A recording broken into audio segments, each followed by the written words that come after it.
Assalamualaikum warahmatullahi wabarakatuh. Selamat pagi semuanya. Baiklah, pada hari ini kita akan kembali lagi bersama saya Siti Rohmah dengan topik daur air. Air memiliki peran yang sangat penting bagi kehidupan kita semua. Tidak hanya manusia, tumbuhan dan hewan pun juga membutuhkan air sebagai sumber kehidupan.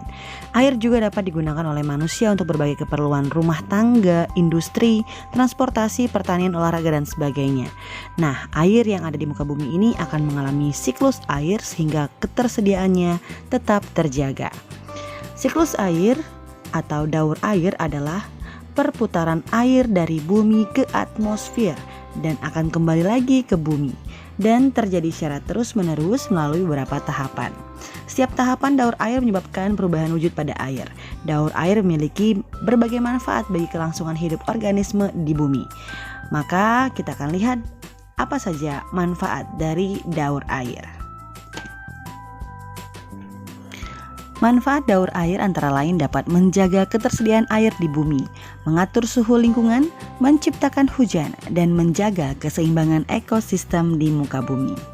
Nah, jadi daur air ini insya Allah akan terus berjalan ya, sehingga ketersediaan air di bumi tetap ada dan tetap terjaga. Berikut ini kita akan lihat apa saja urutan dari daur atau siklus air.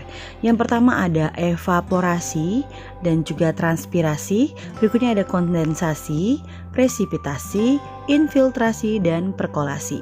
Setiap bagiannya akan kita bahas satu per satu. Yang pertama adalah evaporasi. Evaporasi ini adalah suatu proses penguapan air di permukaan bumi. Air-air yang ada di sungai, danau, dan laut akan mengalami penguapan dengan bantuan sinar matahari. Proses evaporasi ini menyebabkan perubahan wujud air menjadi uap air. Artinya perubahan wujud cair menjadi wujud gas. Kemudian uap air tersebut akan naik menuju atmosfer. Itulah pengertian dari evaporasi. Berikutnya kita akan lihat transpirasi. Kalau transpirasi ini sebenarnya sama ya dengan evaporasi. Namun ini terjadi di jaringan-jaringan makhluk hidup seperti tumbuhan. Proses transpirasi juga mengubah wujud air menjadi uap air yang berwujud gas yang akan naik menuju atmosfer. Namun, jumlah uap air yang dihasilkan pada proses transpirasi ini lebih sedikit dibandingkan dengan uap air dari hasil proses evaporasi. Nah, selain transpirasi sebenarnya di tumbuhan itu juga ada proses namanya gutasi ya. Gutasi ini terjadinya pada malam hari atau pagi hari ketika air itu keluar dari ujung-ujung daun karena proses pendinginan. Baik, berikutnya adalah kondensasi. Kalau kondensasi ini adalah suatu perubahan uap air menjadi partikel es. Nah, ini terjadi pada ketinggian tertentu. Yang pasti partikel esnya berukuran sangat kecil ya, karena suhu udara yang sangat rendah. Nah, kondensasi ini akan terjadi terus menerus ya, atau terus berlangsung sehingga partikel-partikel es saling berdekatan dan membentuk awan.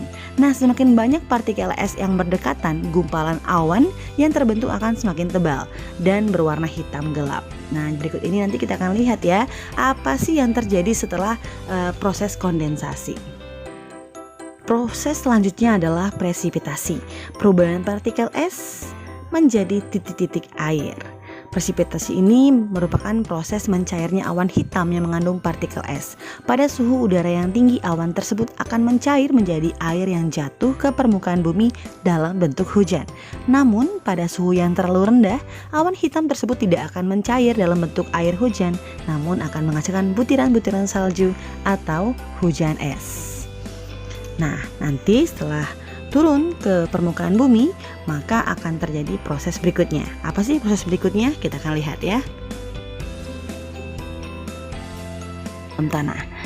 Nah, jadi setelah melalui proses presipitasi, tahapan terakhir ini adalah infiltrasi. Selain mengalir menuju tempat yang lebih rendah, air hujan yang telah jatuh ke permukaan bumi juga akan merembes menuju pori-pori tanah dan menjadi air tanah.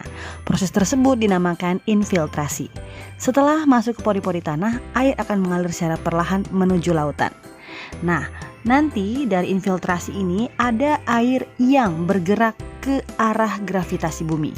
Nah, apakah nama gerakannya? Kita akan lihat di slide selanjutnya.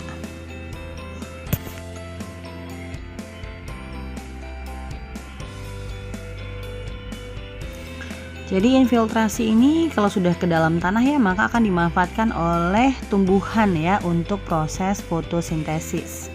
Jadi kalau untuk yang ke gravitasi bumi itu nama gerakannya adalah perkolasi.